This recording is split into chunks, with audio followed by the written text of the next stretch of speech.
And we are live for another edition of Cage My IQ. This is the UFC Fight Night in London 4 card breakdown and Ben Odds show with yours truly, Cage. And as always, I'm joined with my co host, Jim.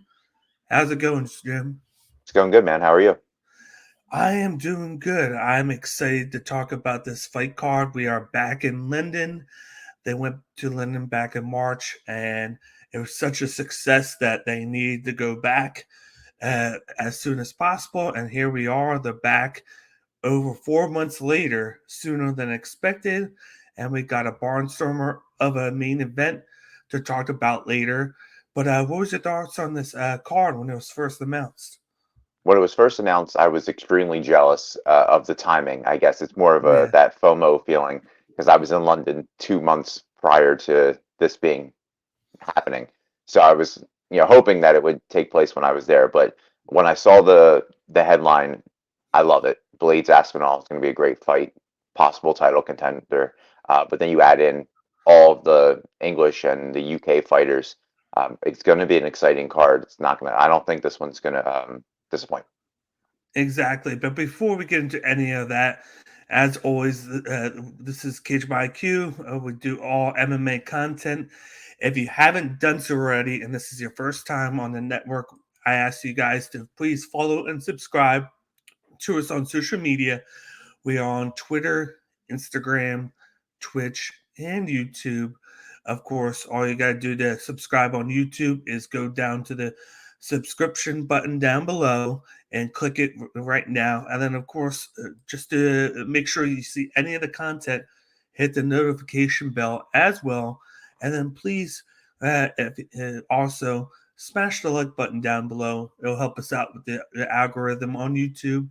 And please hit us up in the comment section. Let us know what you think of UFC Fight Night in London. Give us your picks, your uh, your sneaky fighters that you think are going to win, and then what bets you're going to make for this weekend. Give us your parlays, anything that you want to give us.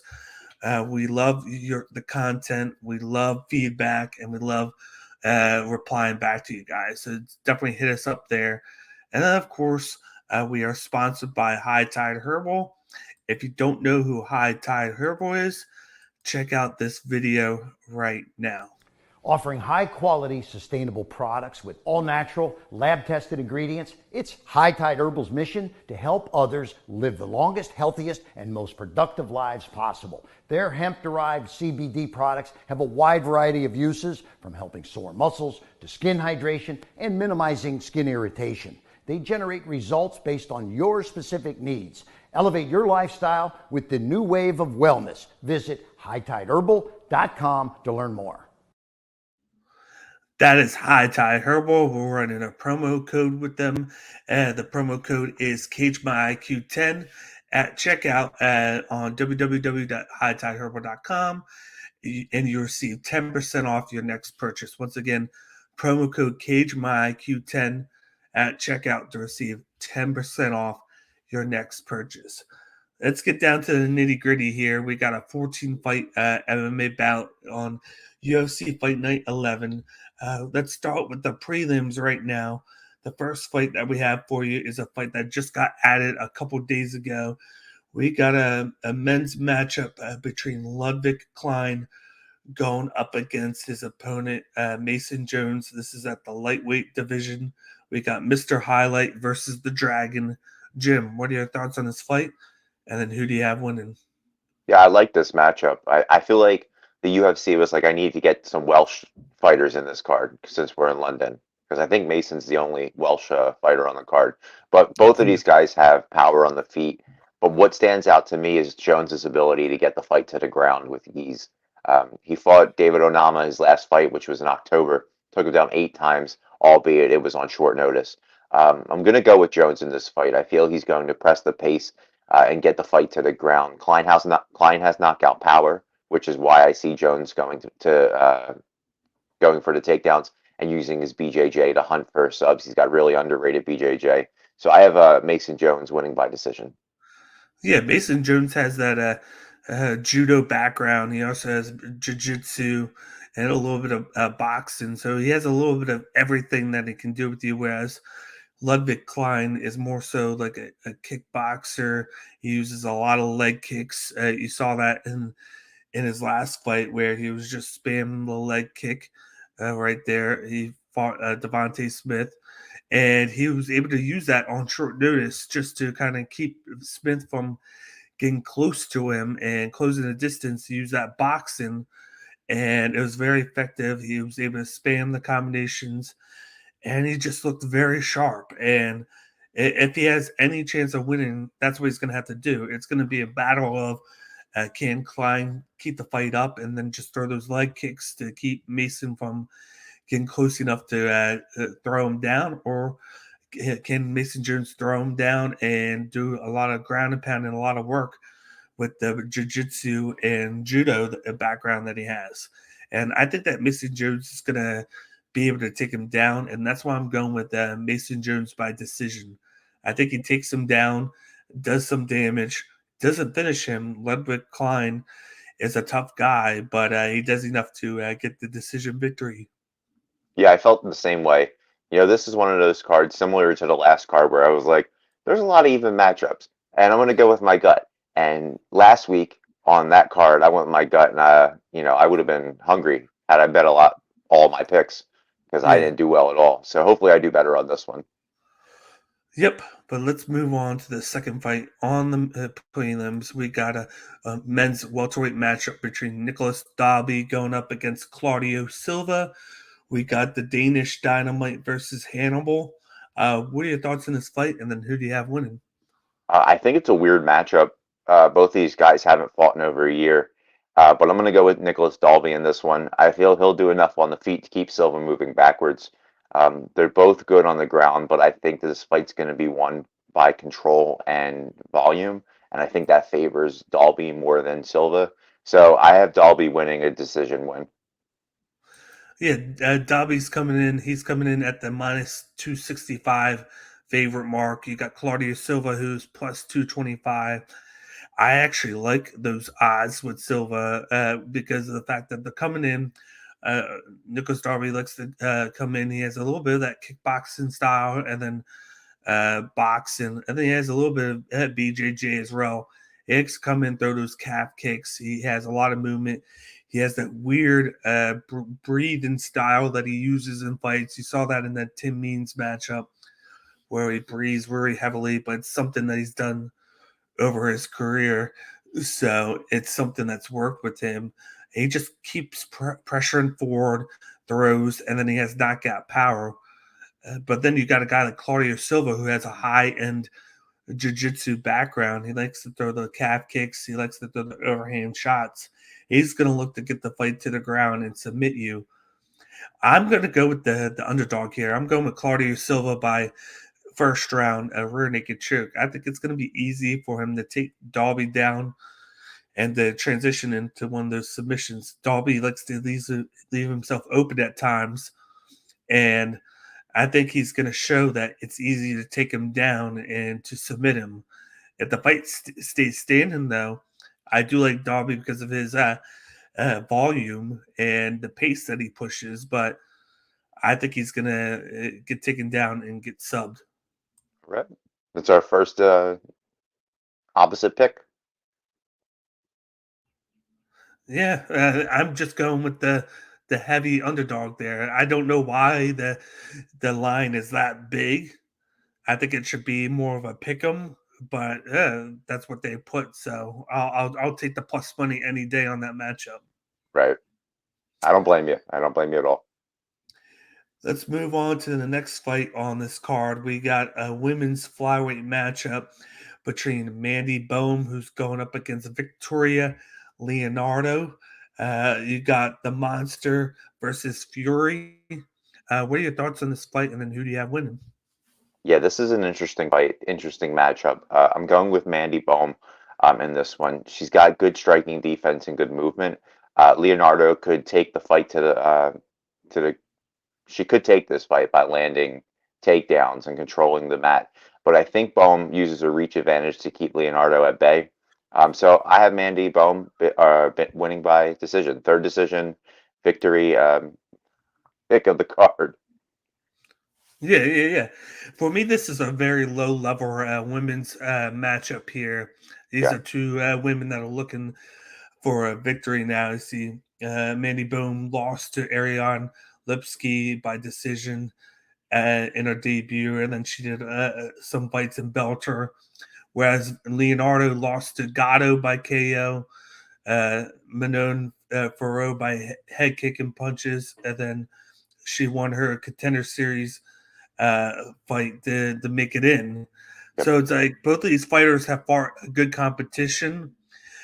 I'm leaning towards Victoria Leonardo by round 2 ground and pound for the sake of who she fought and then Yeah. her style. Like she likes to get the fight moving forward. She pressures forward. She throws those overhand shots. She likes to throw the leg kick to the calf.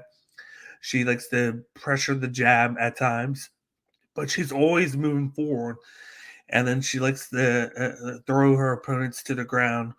Whereas Mindy Boom's all about standing, kickboxing range, spamming the leg kick, spamming the striking, but she's moving forward then backward, forward and backward. She's trying to always keep that distance away. Yeah.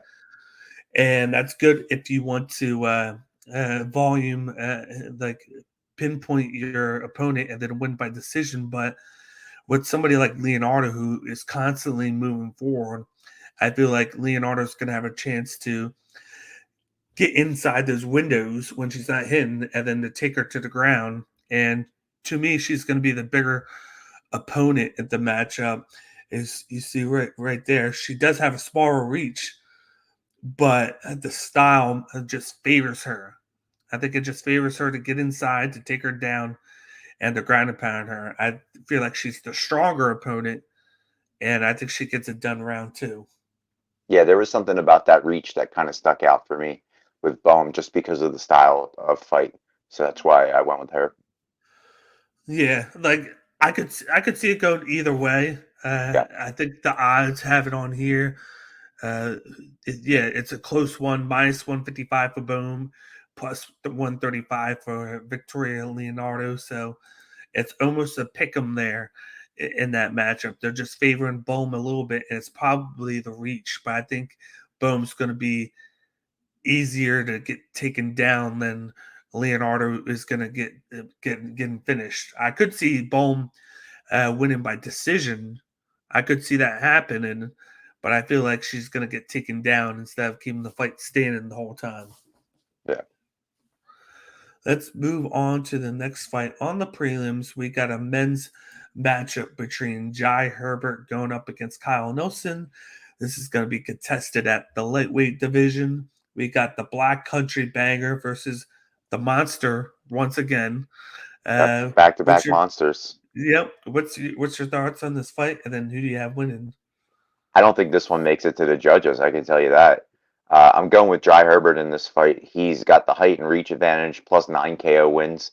But Kyle is moving up and has 5 KO wins of his own, so that's something to look at. The difference maker in this one to me is Herbert's 6-inch reach advantage and Nelson's lack of head movement. Both of those factoring into each other, I have Herbert winning by second round knockout.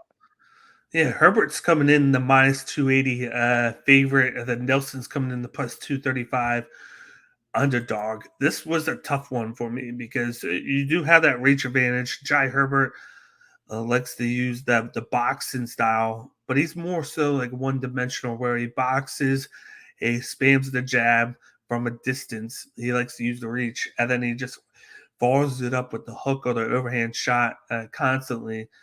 And then that's what he does. It's like rinse, repeat, rinse, repeat. And he uses that. Whereas Kyle Nelson has a really good BJJ background. He also has knockout power. He likes to throw the overhand shot. He gets in close, clinches up, pushes away, and then throws the knockout power. In his last fight a couple years ago, it's been a while since he's fought. That's how he got the knockout. He was able to throw the overhand shot, knock out his opponent, and get the victory there. And it just presents an interesting fight here because if he can get in close and throw that shot, we've seen Jai Herbert having that suspect chin. where you can knock him out, and he's susceptible to getting hit because of the style that he fights, because he leaves himself open in the Yeah. face. But then again, on the other side, Kyle Nelson doesn't move his head a lot, so he could just get pieced up by the jab and get decisioned. This is one that I had to flip a coin. Initially, I was on Kyle Nelson by knockout. I still could see it. I still might wind up doing it as a bet this week. But for right now, I'm going to go with Jai Herbert by decision. I think Okay. that unless he gets the knockout, I feel Jai Herbert should easily win this by points. Yeah, I mean, based on the 4 fights that we've broken down so far, each of us have 3 decision wins. So this could be a long card. Yeah. This could be a long card right here. We just had one where there was 4 or 5 decisions on Long Island, so Yeah. it could be like another one just like that. Plus, it's Yep. another early card. Well, here in the States, it's another early card. It's over in London, so they're going to be doing a more evening card there. Yeah. But I'm hoping to see at least some finishes. Yeah, I hope so. Yeah.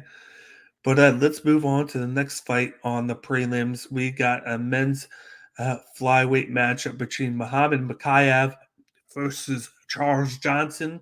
You got the Punisher versus Energy. What's your thoughts on this fight? And then who do you have winning?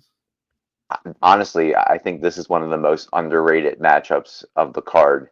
Makayab is on a 30-fight unbeaten streak, super versatile, and Johnson has Yeah. really good hands. He has good Muay Thai and good BJJ, but I think he's overmatched by Makayab. I see Makayab getting the second round sub. I think he takes it to the ground, works in his grappling, and locks onto the neck. So Mohammed Makayab by second round submission. Yeah, Charles Johnson's a guy that's coming in from LFA. He was a champion over there. He won over 5 or 6 fights in that promotion, and he had several knockouts. But then he had a couple of fights where he had to come from behind to finish his opponents to retain his title. And he's coming up against a hungry guy in Makayab who just got done going back and forth on Twitter with Jeff Molina, with a couple other guys on there. One to get a fight very quickly after his fight against Cody Durden, which was also on Len. But he's a knockout artist who has a really good submission game, BJJ, to his credit. He's going to come in there, look to bum rush you, and get the fight done as soon as possible. Whereas Charles Johnson's a guy who gets better as the fight gets going. Like he gets warmed up, and then once the second round hits, that's when he hits his point where he's at his highest, and then he starts to get going, and then he can come at you and attack. He kind of reads you first, and then reacts later. And I think that's not a good style to go up against with Mohammed Makayab. I got Makayab winning this by first round knockout here. I think he's going to come in there. I've seen in some of Charles Johnson's fights where guys have stunned him early on in fights, and he's kind of survived it and wind up winning late. Against a guy like Makayab, he's not going to survive, and I think he's going to get knocked out, and Makayab's going to get out of Dodge early. So I got Makayab winning this by first round knockout. So if he gets out early, do you see that Jeff Molina fight being something that's kind of, worked on by the UFC brass? I could see it being worked on, or I could see somebody else, because I could see Jeff Molina already moving on from it since Yeah. Makayab took this fight. And then eventually I could see them fighting each other. Okay. Let's move on to the next fight. On the prelims, we got a men's featherweight matchup between Makwan Amirkhani going up against Jonathan Pierce. Once again, featherweight. We got Mr. Finland going up against JSP. Jim, what are your thoughts on this fight? And then who do you have winning? Yeah, man, this is another interesting one. I'm going to go with Jonathan Pierce in this one. Pierce throws at a higher rate than Amirkhani and has good takedowns. Amirkhani's really good off his back and kind of pulls out crazy submission victories like last second or just when he's deeply, deeply under in the cards. But he's going to have to stand and trade with Pierce, who has more power. So I see Pierce finishing Amirkhani by knockout in the first round. Yeah, both of these guys have high grappling backgrounds. Yeah, Makwan Amirkhani is all about getting the fight to the ground. He has a high level Brazilian Jiu Jitsu background. He looks to hunt the sub as soon as possible. But one of the things that has been his kind of detriment is his one round cardio. He yeah, puts so much energy into getting the fight to the ground and to subbing his opponent that he tends to wear himself out. Like it's either he gets the sub or he gets beat because he has no energy left in the rest of the fight to do anything. And that's probably why he's the plus 175 underdog and Pierce is the minus 205 favorite is because yeah. of that. Jonathan Pierce has that wrestling background. He can get you down to the ground. He showed it last time where he was very patient with the several takedowns that he had against his opponent who he fought on short notice. And then he just pieced them up. He didn't rush anything. He pieced them up. But then he can stand.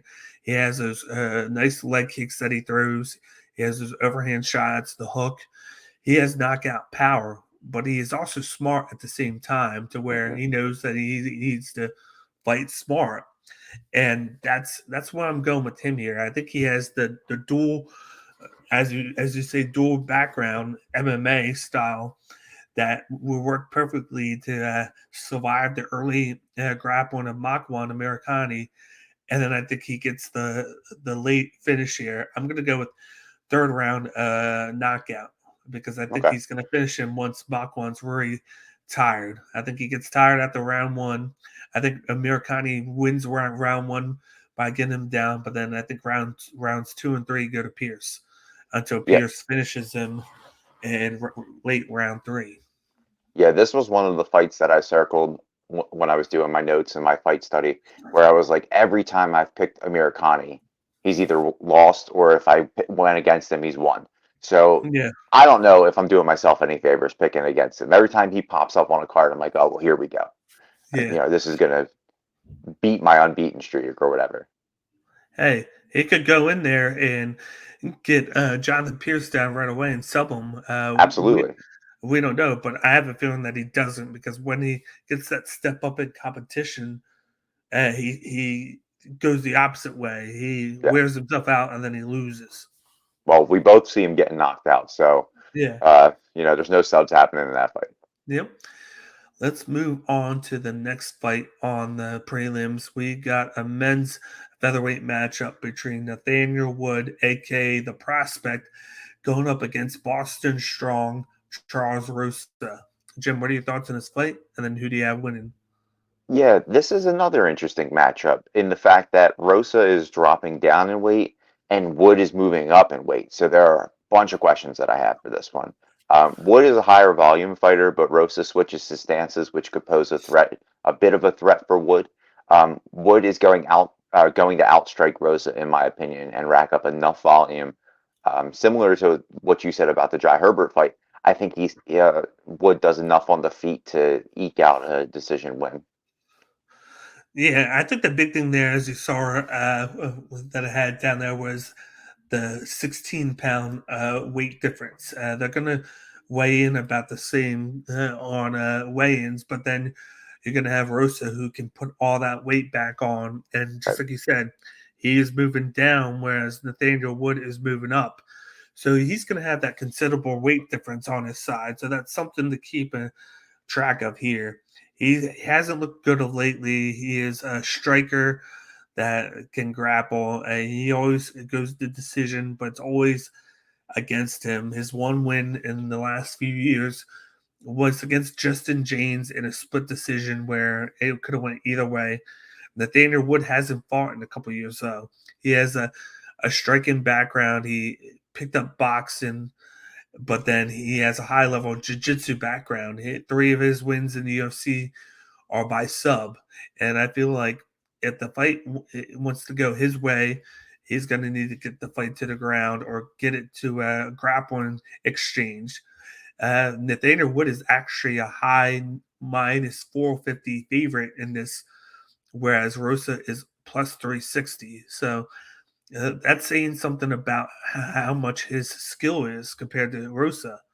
That even though he hasn't fought in over 2 years, I believe it is. Let's check right here. Yeah, a year and 8 months. So Almost yeah, so. 2 years. So almost 2 years. That he's still a heavy favorite in this matchup. And I'm going to go with that. I'm going to go with Nathaniel Wood by round 2 submission here. I think he gets the fight to the ground, and I think he subs Rosa.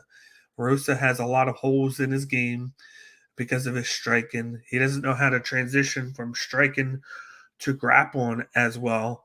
And I think Nathaniel Wood has that knockout power that he's shown in the past.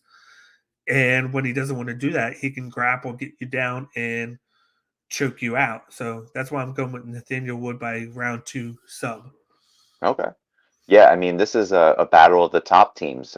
Nathaniel Wood's from Great Britain top team, and Yeah. Charles is from America's top team. So I'm sure that'll be a point that John Anik or Brendan makes during the fight commentary. Yep. But let's move on to the next fight on the prelims. We got the prelim main event. We got a lightweight matchup between Mark Diakese versus Damir Hatchevich. We got the Bone Crusher versus the Bosnian Bomber. Jim, what are your thoughts on this fight? And then who do you have winning? I love both the nicknames first and foremost, but I think that this is a great matchup. I have DeCasey winning this one. He's the quicker fighter and has really good takedowns. I think he gets Demir down enough to control the fight and get the win. Demir has had a bit of a layoff and is going to go up against a faster and more explosive fighter. And if he comes out slow, he's going to be part of DeCasey's highlight reel. I have DeCasey grinding this one out because I think they're both going to come off a little timid. So I have DeCasey by decision. Yeah, and he's the minus 305 heavy favorite. Yeah. Hatchevich is only plus 255 underdog. So that says a lot right there. Hatchevich likes to keep moving on his feet. He has the striking background. He likes to switch stances at times. He comes in, comes out. He throws leg kicks as well. And that's why he's the bomber, because he does have knockout power. But then you got Mark Diakese, who can strike as well. He can knock you out, but he has that grappling background where he can wrestle with you, take you down. You saw that in his last fight right there, where he basically dismantled Vladislav Borshev in that matchup because of the grappling. That's how he mitigates the knockout power there. He just grapples onto you and he takes you down. I think it's going to be a little bit of the same in this matchup. I think he's going to get close enough to Demir that he takes him down. I think he gets 3 or 4 takedowns in his matchup. He does some ground and pound. He'll likely hold him down and hold position rather than reaction, and he'll hold him down for a decision victory here. So I got Yeah. Mark Casey by decision. Yeah, we're right on the same path with this Yeah. one. I think a lot of people are expecting this one to be a quick knockout, which is surprising because Demir's a pretty game fighter. So I don't see him being pieced up as much as everybody. I've watched and listened to a bunch of people talking about this matchup, and they're all saying he's going to get pieced up, but I don't really see that happening. I think he's a little more durable than a lot of people give him credit for. Yeah, definitely so. But let's move on to the main card now. The first matchup on the main card is a men's light heavyweight ranked matchup between Paul Bearju Craig versus Vulcan No Time Oldemir. What are your thoughts on this fight, Jim? And then who do you have winning? I love this matchup, and this is one that is probably the most intriguing to me of all the main card matchups, just because of the fact that Paul Craig has been on a tear lately, but he's struggled against strikers historically, which plays into Vulcan's hand. Vulcan has a tendency to get hit and also has really good takedown defense, so this is going to have to force Paul Craig to get creative on the feet or get creative in his takedown approaches. Ozdemir could land a knockout shot, but I see Craig keeping the distance, and working his way to a decision win. But a part of me sees Volkan landing that one shot, because how many times can you lock in a triangle submission and that continuously? He's Mr. Triangle at this point. Yeah. But I think Paul Craig continues to just ride this wave. He's due for a title shot at some point, so I'd like to see him get this win. So I have Paul Craig picking up a decision win. That's how high level of a black belt in jiu-jitsu that he is. It's Yeah, the fact that people just keep on putting themselves into a situation where they're like, this guy's high level and he's a master of the triangle, but then no matter what they do, he can put it in there. He did Jamal Hill. He did Nikita Krylov a few months ago in London, where where he got taken down, and he still was able to lock it in because of a mistake by getting hit. He just sees the openings and then he locks it in there. yeah, He's not going to have to worry about getting taken down by Volkan, because Volkan is a stand-up artist. He has a quick striking. He is very quick with his hands. You saw in that matchup that he had against Yuri in one of hmm Yuri's debuts, where he was able to stun him before Yuri finished him. yeah, But his hands are so quick, and that's why he's very fearful. That's why Paul Craig should be fearful in this matchup, because he could get finished like the other people have against Vulcan. But I'm going with Paul Craig by first round submission here, because wow, I feel like one of the problems with Vulcan is he likes to reach out too much with the striking, the overhand shots. He lunges over, and that's how he gets that extra speed and the extra movement with his hands. He lunges over with his shots, and Paul Craig, I feel like, can move his head, take advantage of that, get the fight to the ground, and then sub him, because Vulcan has been prone to uh, be taken down at times. And I think if he's taken down, he's done. I think that his only chance of winning is on the feet, because of his one-sided striking background. I would say, like, he has decent grappling along the cage, but when you're going up against a guy like Park Craig, it's always going to be a mismatch on the ground. And it's saying it when Paul Craig is plus 130 and Vulcan's minus 150. They're thinking it's going to be a close matchup. yeah.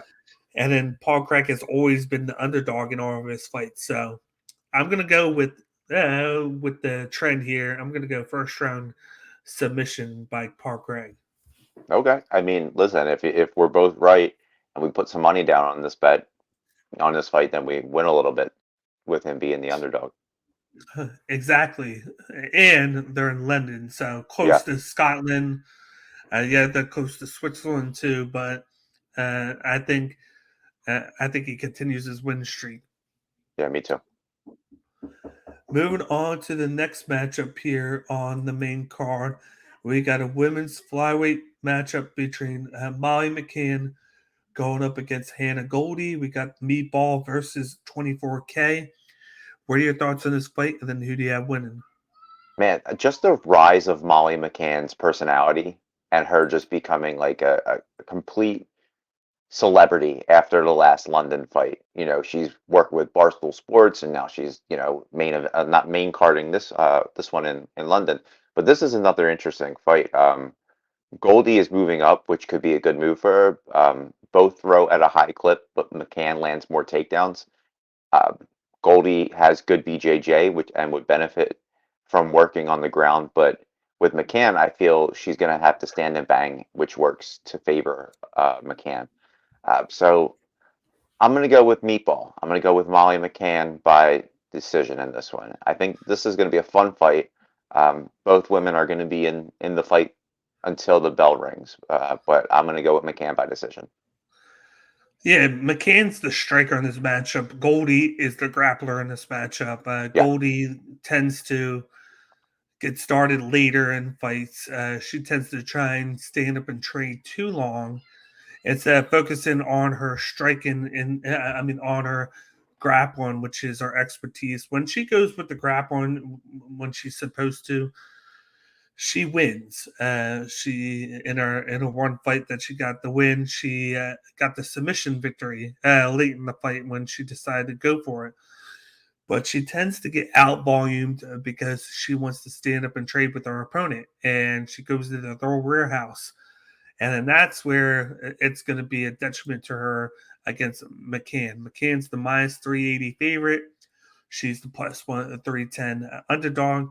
McCann is more vicious on the feet. You saw at the last London card, she got that back fist knockout. Yep. I believe against Luana, Carolina, I believe it was. Yeah. Yeah, Luana, Carolina. And she just looked dominant. She's quicker on the feet. Her hands are, she throws the combinations well. And she's going to throw 3 or 4 punches to just the one of Goldie. I think if it stays on the feet, she's going to get that first round knockout.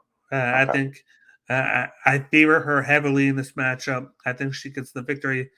I do think it could go to decision if Hannah Goldie can clinch up with her at times and try and take her down.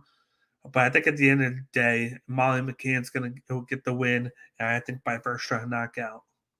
Yeah, Molly McCann is like bully boxing.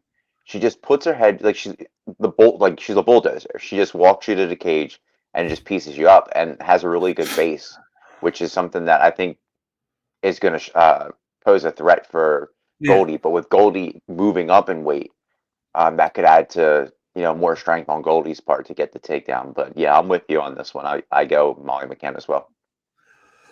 Yep, let's move on to the next fight on the main card. We got a men's light heavyweight matchup between Nikita the Miner Krylov going up against Alexander the Mauler Gustafsson.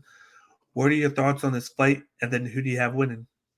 You know what? I don't even know what to make of this fight. Actually, I don't even like this fight, to be honest with you. Gus is dropping back down in weight, and both are on losing streaks. Gustafsson hasn't looked dominant in years, but Krylov puts himself in really, really bad positions. You were just talking about it with Paul Craig in the Paul Craig fight, where he knows not to go on the ground and put himself in this position, but Craig gets him in the position, no way to get out. I'm going to go with Gustafsson winning by decision. I'm curious to see if he can still make the weight. That's the biggest what if to me, because he has had such a layoff, and then he went up to heavyweight and it wasn't working there, and now he's back down to light heavyweight. But I'm not confident in this fight at all. This one could really go either way, or this one could be scrapped at weigh-ins. But I'm Yeah. going to go with Gustafsson by decision if he makes weight. Yeah, Gustafsson's coming in the plus 160 underdog. Nikita Krylov comes in the minus 190 favorite into this matchup. I think the big thing here with this matchup is the fact that Gustafsson has the 2-inch reach advantage and 2-inch height advantage. Mhm. And then he comes in heavy there, right there, 40 pounds heavier. Can he cut it? And then when he cuts it, how is he going to look? How is he going to feel? I think he's going to be fine doing it because he's so used to cutting down the light heavyweight. It's just that he didn't do it the past couple of years because he hasn't fought. But I still feel like he was getting into shape and he was training that way. So I think he's going to cut the weight and then put it all back on. And he's going to use that to his advantage because Krylov tends to use his weight to take people down. He likes to get fight to the ground and pound you and just ride you out to decision, or he has that knockout power against certain guys where he can push you up against the cage, throw those overhand shots, and then hope for a knockout. But Gustafsson just has that striking. We've seen it. He's gone to wars in that first fight with John Jones. He almost beat John Jones. Like he can knock you out or he can decision you. But his hindrance in this matchup will be avoiding the takedowns. Can he avoid the takedowns to keep the fight standing? Because if he gets taken down, it's going to go to Krylov's side. But if he can stand up, I feel like Gustafsson can outpoint him and win by decision. This was very tough for me because of the fact he hasn't fought in a while, and Krylov just fought a couple months ago. So it's all a matter of what's going to happen in this fight. And I'm gonna lean with the favorite here. I'm gonna lean with Nikita Krylov here. I want to go to Gustafsson by decision, but I have a feeling he's gonna get taken down several times, being rusty. And it's gonna take him a little bit to get back into fighting shape.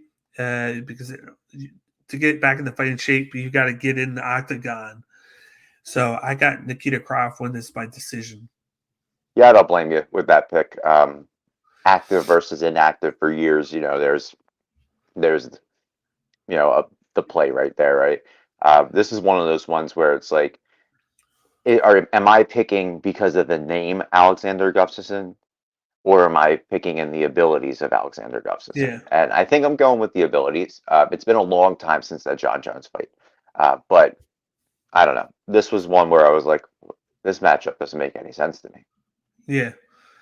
Let's move on to the next matchup on the main card. We got a men's lightweight matchup between Patty the Baddie Pimblett going up against Jordan the Monkey King Levitt. What's your thoughts on this fight? And then who do you have winning? I'm looking forward to this matchup. Honestly, I'm looking forward to seeing how the winner celebrates, because Patty's got a pretty unique Yeah. celebration. And as we saw last fight for Jordan, when he got up twerking, that was also a very unique celebration as well. Yeah. Levitt is an unusual matchup for Patty, but I think Patty has enough power to win the fight on the feet. I can see this staying standing due to Jordan's ground game. He's got really good ground game, and he drops the guard and he kind of lulls you into it. He's like, come on and get it. But I think Patty's smarter than that. I think Patty's legit. So I have Patty winning by decision. Yeah, Patty's the minus 250 favorite. Jordan Levitt's the plus 210 underdog. This is the striker versus grappler matchup. Patty has the nice hands. He has the nice knockout power. He trains and he has good movement. He showed that he can combat the takedowns. Like he's been taken down easily early in fights, but then he gets back up and then he finishes his opponent. Jordan Levitt is all about the jiu-jitsu. He uses that to take you down and then submit you, or he just holds you down and tries to ground and pound you. I got Patty Pimblett by first round knockout here. Jordan Levitt's shown that he can get strike easily in matchups as long as you don't get taken down by him. He is kind of like a sitting duck on the feet. He did beat Ogden, but Ogden was piecing him up on the feet, and Ogden had the low IQ of not just keeping the fight standing and just keep on throwing. He was being too patient at times, waiting for Jordan Levitt to do something, and then he would react to it. Patty Pimblett is more aggressive guy, and that's what you got to be against Levitt. You got to be aggressive against him. You got to give him moving back. You got to strike him and keep on striking at him. So I think he catches him with a shot, and then he gets him done in the first round, and he gets that London crown going just like he did in the co-main event back in March. Yeah, I could definitely see this ending in knockout as well. But something tells me about that fight with Ogden, and just Jordan Levitt has a tendency just to survive in fights Yeah. and eke out these wins. He's a very deceptive fighter. So that's why I went with decision. But Patty's chasing that 50 G's after the fight. He wants to get that money and just keep building his legacy. So I do see him winning, just like you do. Yeah, he did say that he wants the money, so he's gonna take all these crazy matchups and avoid those top 15 ranked good matchups until he gets paid more. So Yeah. maybe this is his way of doing it by just getting that the bonuses each time. Yeah. I mean, if you trust your abilities and you put on an entertaining Yeah. fight, then it plays into your hand. Yep. But let's move on to the co-main event of the evening. This is a matchup that came together a couple of weeks ago after one half of the co-main event had to bail out. Yep. But he's still in the corner of one of the fighters, which is Yes. kind of funny. So weird. Yeah, we got a middleweight matchup between Jack Hermannson, the Joker, going up against Chris, the Action Man Curtis. Like I said before, Darren Till was supposed to be in this matchup against Hermanson. He bailed out, but apparently he's going to be in Chris Curtis's corner against Jack Hermannson. Just like you said, it's so weird, but that's what's going to happen. What's your thoughts on this fight, and then who do you have winning? Yeah, I'm really interested in this fight. We talked about like the ascension of Molly McCann and the ascension of Paddy Pimblett. What about Chris Curtis? Come on, man. This guy comes in late notice, gets a highlight knockout. Now he's a co-main event on a London card, short notice again. It plays right into his hands, and he poses such a different threat to Hermanson than Till did. Yes. I'm going with Chris Curtis in this one. Hermanson can go to war on the feet or take it to the ground, but he seems to be more comfortable on his feet. And I think that this is going to play better into Curtis's hands, and it's going to set up a second round knockout for Chris Curtis. There's something about him having so much power, and the Joker moving forward, keeping his head on the line. Now you factor in Till, who is in his corner, who spent a whole training camp preparing for Hermanson, which is going to give more advice to Curtis. So yeah, I'm going to go Chris Curtis, second round knockout. Can you imagine having both having both Darren Till and Sean Strickland in your corner as No, coaches? I mean, like that's good and bad at one point because no one's going to shut up, and they might even fight each other on the side of the octagon. So there might be two fights going on at once. Yeah, it might happen, but I think at the end of the day, this is a striker coming in, and Chris Curtis. He has the boxing background, great movement. He knows how to move his head. He knows how to react. He has quick striking, and that he showcased that in the fights. He loves to use that uppercut. He likes to use the jab to uppercut combination that he's used. He showcased that a lot in his 3-4 fights in the UFC. And that's why he's undefeated right now since joining the promotion. And then he's going up against Hermanson, who has good striking, but he's all about the grappling and jiu-jitsu. One problem with him, though, is the fact that he tends to tire out towards rounds 2 and 3. He puts a lot into round 1. Just like you said, he moves forward. He doesn't move off the center line. He throws those overhand shots, and he looks to grapple you down to the ground. And he constantly does it. And he tends to waste a lot of his gas tank, and then that's when his opponents start to take over. We've seen that in fights. He didn't do that against Strickland. He just got beat against Strickland, but he did against Marvin Vettori. He did against Jared Cannonier, and that's why he's gotten knocked out at times because he does it way too fast, and then he has to use that like recoil time to like catch his breath, and then he gets hit, and then boom, he's out of there. And I still think that Curtis wins by decision, but he could come close to getting a knockout. Like I think it's going to be a situation where we've seen Chris Curtis do a good job of defending takedowns. We've seen that.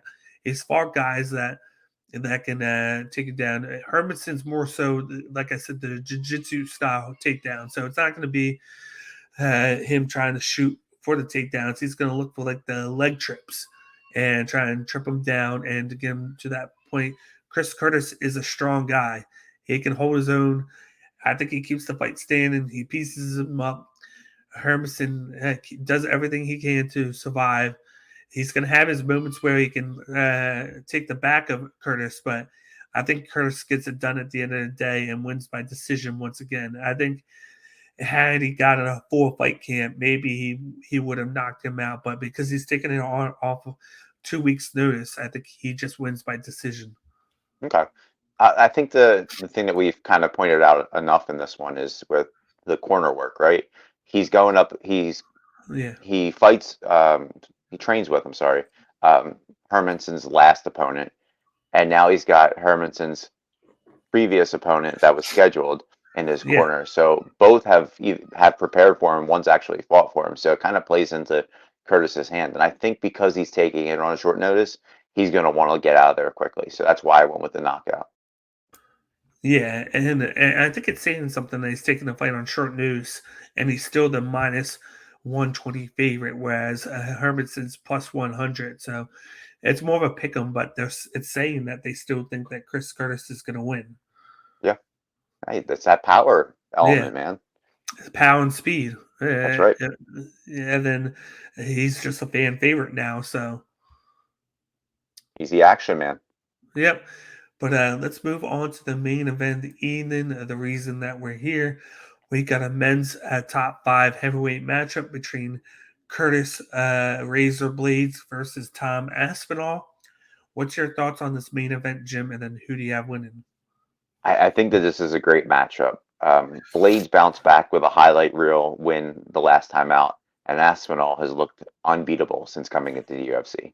Aspinall has the advantage on the feet, but is giving up 2 inches in reach, which seems to be the trend when you fight Curtis Blaydes. He's got a Yeah. pretty decent reach.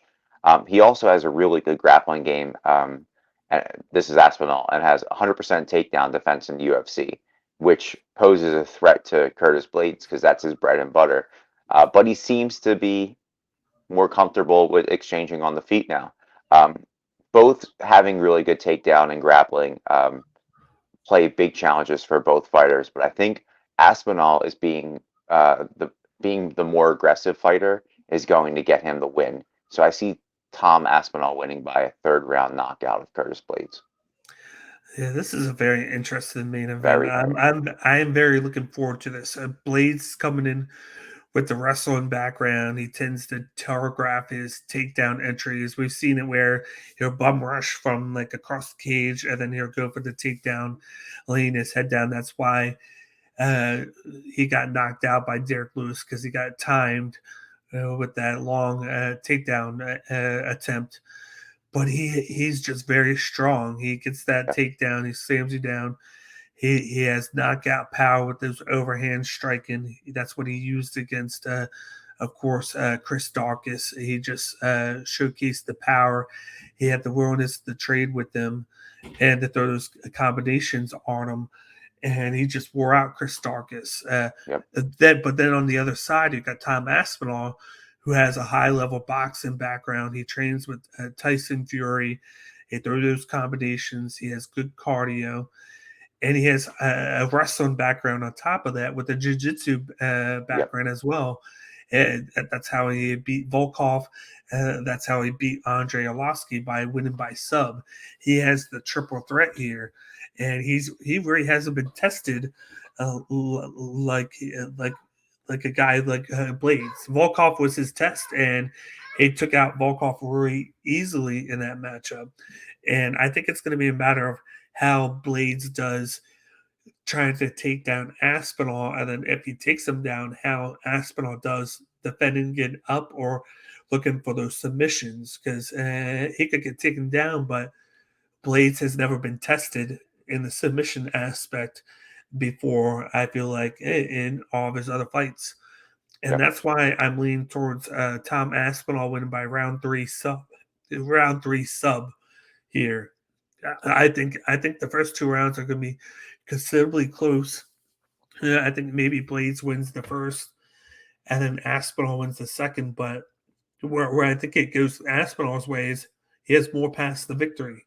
I feel like Blaydes is past the victory or a decision, because I think Aspinall has a tough chin, and he has that boxing background, so he's going to know to move his head a lot. He knows how to move, and I think he's going to be the quicker striker on the feet. So I think Blaydes is going to be scared to stand with him and trade. He's going to throw, but he's going to be scared to throw in space. He's going to want to move and throw, which is uncommon of him. Or he's going to look to get the fight to the ground as soon as possible. But against a guy like Aspinall, who trains that, who also might be thinking the same thing as well, is going to be a step ahead of him, I feel like. And then that's why I feel like he's going to catch him in a sub round 3 and win this, because I just feel like this is the one guy that Blaydes should fear in the octagon. A guy that, even though he has a high-level wrestling background, this guy can use that against him at any moment. We've seen that. Like I said, if you can dismantle a guy like Volkov, who, even though Blaydes took him down 12 times, he had to ride the decision with the Volkov, whereas Aspinall finished him basically right away. So I'm going with Tom Aspinall by round 3 sub. Yeah, so we both see it round 3. it kind of seems like Curtis Blaydes is turning into your new Walt Harris. Talk Yeah. about him being scared. That's a this is a it's any matchup moving forward for Tom Aspinall is going to be difficult for him and his opponent because you don't have a lot of high IQ boxers in the heavyweight division with a high level grappling BJJ game. So Aspinall's, and he's lean too. He's a lean heavyweight, and he Yeah. comes in there quick and aggressive. But he really hasn't gone the distance in a lot of his fights. I don't think he's really made it out of the. I don't think he's ever gone to a decision. No, Um, I think the longest fight that he had was against Volkov, and I think that was the second round. No, exactly. it was Orlovsky. Orlovsky went to the second round, but he got finished early in the second. Yeah, and that's what kind of that's the what if. We've never seen his gas tank pushed, and if this goes more of a Curtis Blaydes type fight, then we're going to actually have the answer to that question: is how is Aspinall's gas tank? But going rounds with Tyson Fury and grappling and rolling on the mat, he's going to have the cardio, I think. So this is a very interesting matchup. This is my fight of the night, I think. Even though I know a lot of people are down on Curtis Blaydes, he's bounced back and proven people that he's still got power. So this is a very interesting one.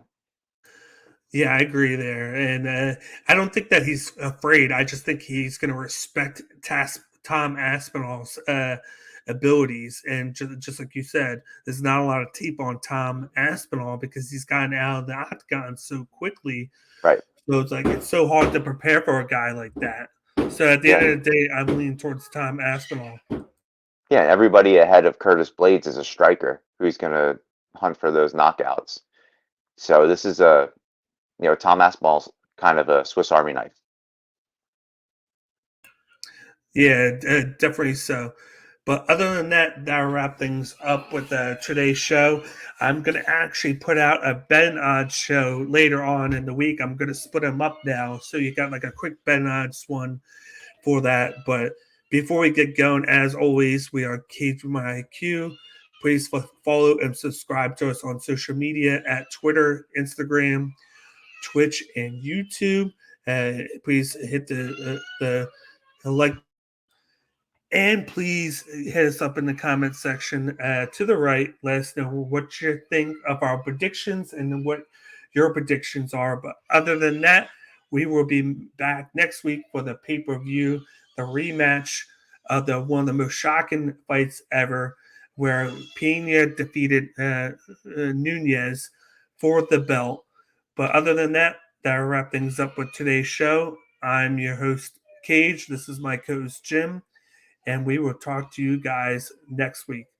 Thanks for tuning in. See ya.